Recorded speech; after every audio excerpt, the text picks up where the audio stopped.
Hi, I'm Madison. And I'm Samantha. Please stand for the Pledge of Allegiance.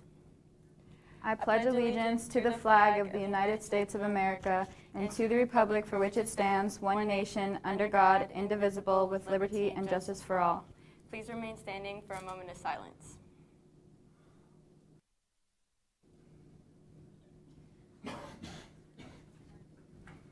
Thank you. Now it's time for DETV.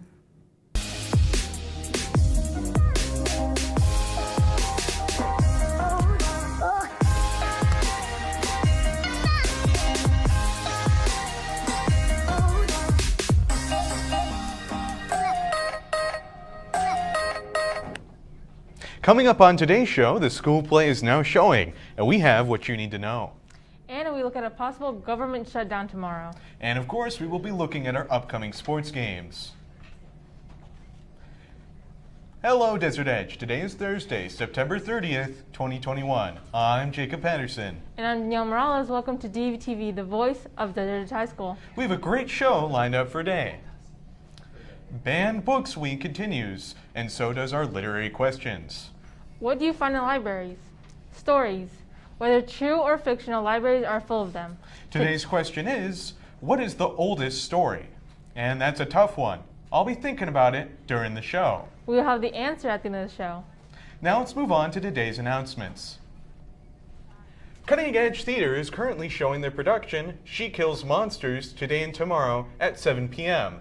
Tickets are just $5 for students with ID. Be sure to come out and support. Seniors, FAFSA applications are opening tomorrow. If you are applying to colleges this year, FAFSA is often required for scholarship applications and financial aid, and it's recommended that you fill it out as soon as possible. Tomorrow is the last day to purchase yearbooks at the reduced price of $55. After fall break, they increase to $65. So get your yearbooks quick.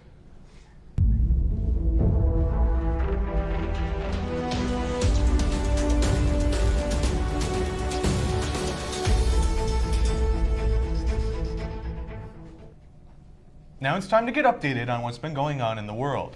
Our news anchor, Sergio Vasquez, has been checking the news feeds for the latest stories. What have you found, Sergio? Thanks, guys. I've been doing my best to find the latest national and international stories. Today we have a possible U.S. government shutdown and an intense wildfire on the world news docket. Let's get started. Government funding expires tomorrow morning at 12:01 a.m., which is why this morning the Senate is scheduled to vote a bill to keep the government funded through early December. But avoiding a government shutdown before Friday isn't the only thing on lawmakers' to-do list. They also need to lift their debt ceiling before the middle of October. Coming to a compromise on the budget reconciliation, the package is still working in progress, and the House is scheduled to vote on a bipartisan infrastructure bill as of today. Authorities in Colorado are using helicopters to fight a wildfire about 75 miles west of Denver.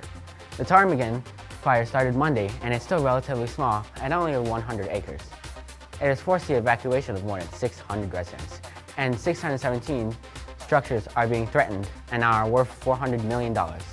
Rain on Tuesday helped moderate the fire, but also grounded aircraft used to fight it. The blaze is currently 0% contained. Officials are investigating what caused it.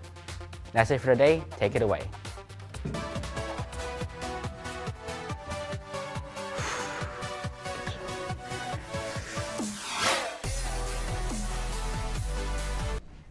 The government may be facing a shutdown, but not even a pandemic can shut down our sports teams.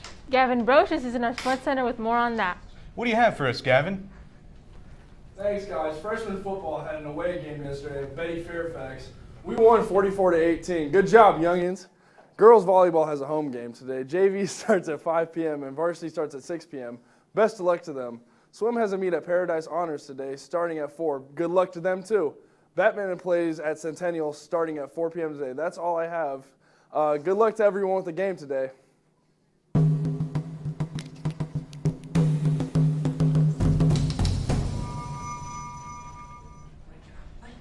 Thanks for that, Gavin. Let's move on from the land to the sea with Blaine Bishop and today's moment in history. What do you have for us, Blaine? Thanks, guys. Today it's time we dive into the start of a new age of aquatic warfare.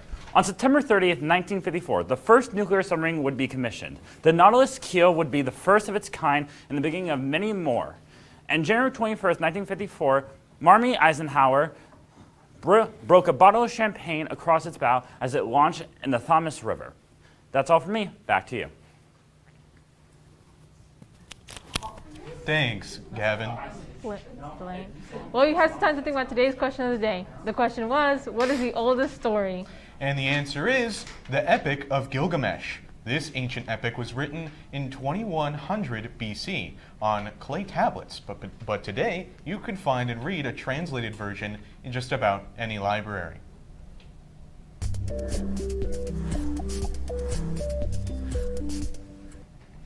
I'm surprised those tablets lasted 4,000 years. The weather there is really harsh today.